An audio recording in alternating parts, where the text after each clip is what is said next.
Well, hello there everybody. Today I thought I'd shoot you a proper video on how to make homemade soaps.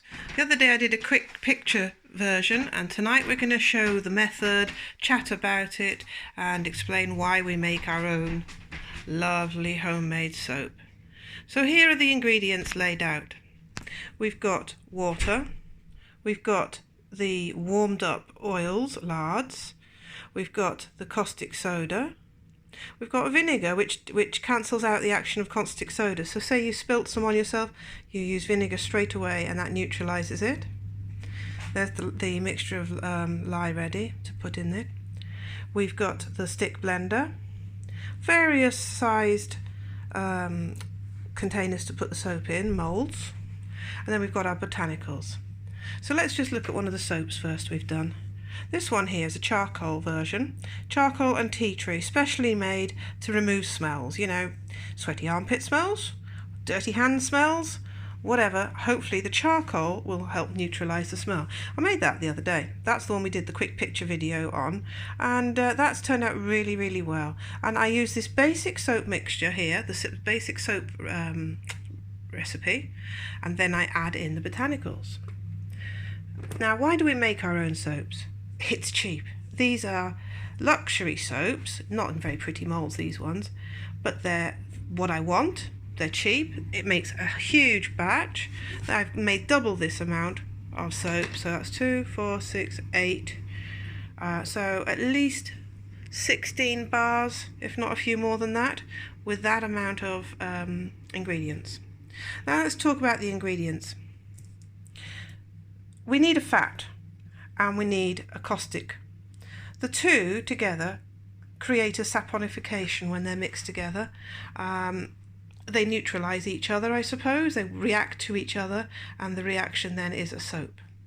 Now the fats, you can use a cooking oil. We're using just cheap 30p lard. You can use a little bit of beeswax added into the mixture. I'm adding in a little bit of coconut oil just to make the soap more luxurious to use, nice, softer, foamier. That's what I'm going to use. I'm using caustic soda. Now this huge bottle here costs £2.50, and I've made so much soap from it, and there's still tons in there. How much are there? 500 grams. Now in this recipe I'm using 171 grams. Now to make the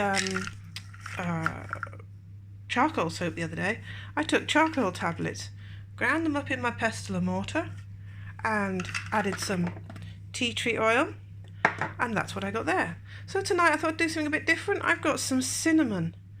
I'm going to add cinnamon to one batch. I've got some bee pollen, so I could even add bee pollen and honey. I've also got some oil here. We've got citronella. That should help fight mosquitoes off in the hot summer. So that's my idea for tonight. That's my recipe. Now let's talk about the basic recipe. That is it. So we're using, here's the lard, that's already melted, 1,362 grams of lard. That has to be melted and kept at room temperature or lukewarm. I've got 426 grams of water. I've got 171 grams of the lye measured out in a dry container because we don't want it to react yet. And the lye is going to be added to the water. It will create quite a smoky, smelly, nasty reaction. You need your windows open. You don't need to be sitting over it and breathing it in. You need to be careful and use protection. And let's see, what else? That's it. So shall we get on and start this soap? Let's go for it, hey? Oh, stick blender. That makes a massive difference. Speeds things up, no end. And we've got just some common or garden scales. Digital to make it exact. Now, if I didn't want to make this much, I could halve the recipe, I could take it by a third, whatever I want, but as long as we keep those proportions. So first of all, we're going to take our powdered lye and add it, or caustic soda, which is lye, and add it to our water. I'm going to put that over the sink to do that job. So there we are. I have the lye here, and I have the water there, and I'm going to pour it in. Always add the dry to the water. Now the the door is open, the windows are open, nothing's happening yet. You think, oh, it's not dangerous. No, yes it is. Stir that very gently, and shortly you will see, and you must not splash yourself, shortly you will see this mixture will start to smoke and boil. It will be so hot in the glass that you can't touch it. That is just the normal reaction that happens. Here we are, the smoke's happening now, the steam. Let's see, can you see that? Little bits of smoke? It smells horrible, and I've got the windows and the doors open for that. I hope you can see the steam coming off that there. Now we've got that in the sink to cool it straight back down again. Just going to give that another little stir. Careful not to splash ourselves.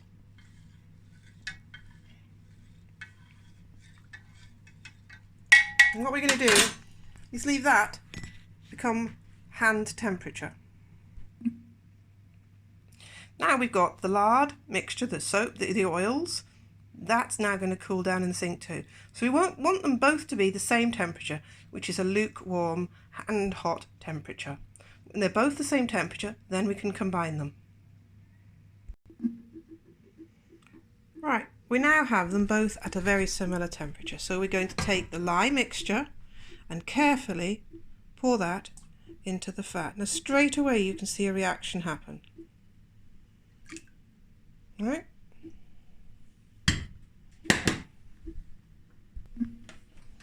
Well, this is where we get the stick blender. First of all, we'll just move it around, and the next stage is quite boring for you to watch, so I'm going to speed that up. But what we're going to do is blend it until it becomes trace. Now at the moment there is no line left behind when you lift the blender out. It is just a liquid.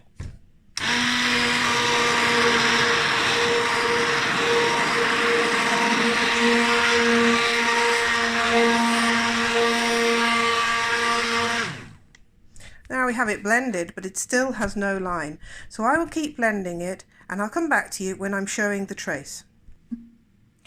So I'll blend it for a couple of minutes, and then I might leave it for 5 minutes stand, come back, blend it for another couple of minutes, leave it 5 minutes stand, just so that my blender doesn't blow up on me.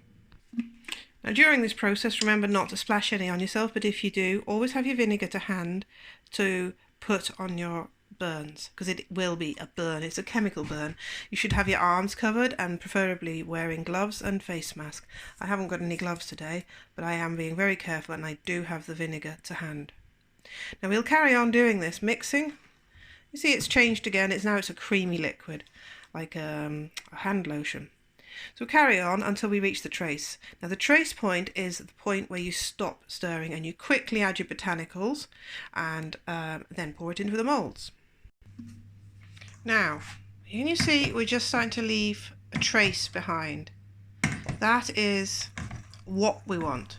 We want the soap mixture now to be that well mixed. It's thickening up and it's leaving lines behind. Now we could go a little bit further, but I think that's about it really.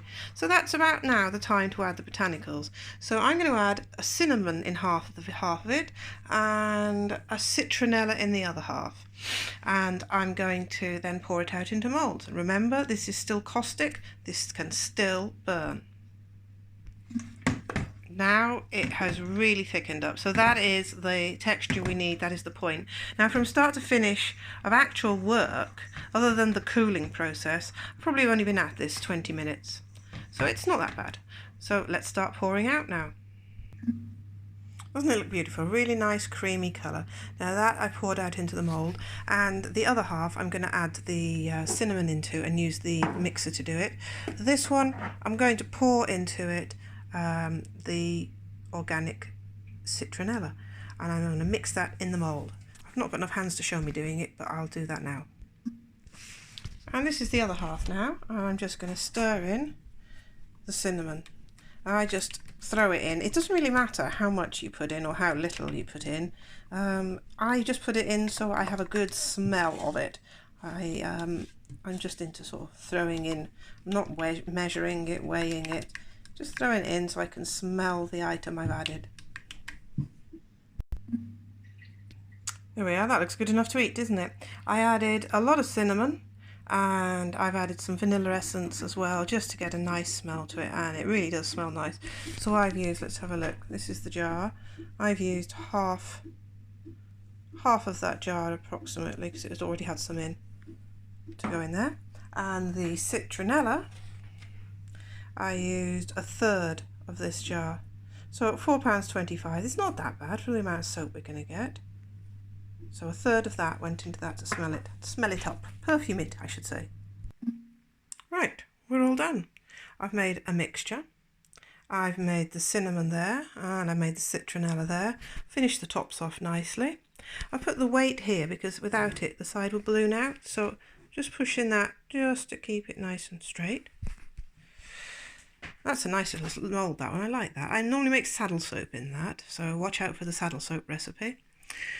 Tomorrow, so what do we do now? What we're going to do, we're going to cover it with an old chopping board. Then we're going to put a towel over the top of those just to keep them from cooling down too quickly. Tomorrow we turn them out of the moulds when they're solid, so tomorrow evening, because it's evening now. And then we will get a nice clean knife, a sharp knife, and we will cut them into like cake slice pieces. Now, if I'd got my proper moulds here, which I haven't got, I would use individual moulds. But that just works perfectly well. You know, you can find your moulds. You can use old plastic containers from takeaways. You can use cupcake paper cupcake shells, silicone cupcake shells. You can use anything. So there's the recipe there for you to have a little look at. We've now put the old board on top. We've put a towel on to help insulate it. If you've got some polystyrene, that would be a great idea. I've got another thicker towel that will go on top, and that will be left untouched till tomorrow. So thanks so much for being here and watching what I get up to. What I do now, this is going to be left. I'm going to sneeze. Let me go sneeze. Sorry about that. My sneeze is now over. So tomorrow, as we said, they'll be chopped up into sections. They'll then be put to dry in little boxes where they're not touching each other. So they'll be stored on newspaper, possibly, with the gaps between them. We leave those for a whole month. After a month, then it should be safe to use them. The lye will have converted the lard into the soap. There'll be no caustic chemicals left over, and it will be ready to use. But you can test this by using a pH strip or a pH meter and just checking that it is not alkaline and it will not therefore burn you. So neutral is 7, so you want to get as close to neutral as possible because that doesn't burn. So thanks so much for watching. I'm going to go off now and shoot another video on how to make colloidal silver and colloidal copper generators, which I will be selling for those that want to buy it, and that will be then giving us money towards our solar setup because we want to be off-grid as much as possible. And so like, share and subscribe, be a devil and comment, and stay with us because you never know what I'm up to tomorrow. Tomorrow's another day. Bye bye all. Thank you.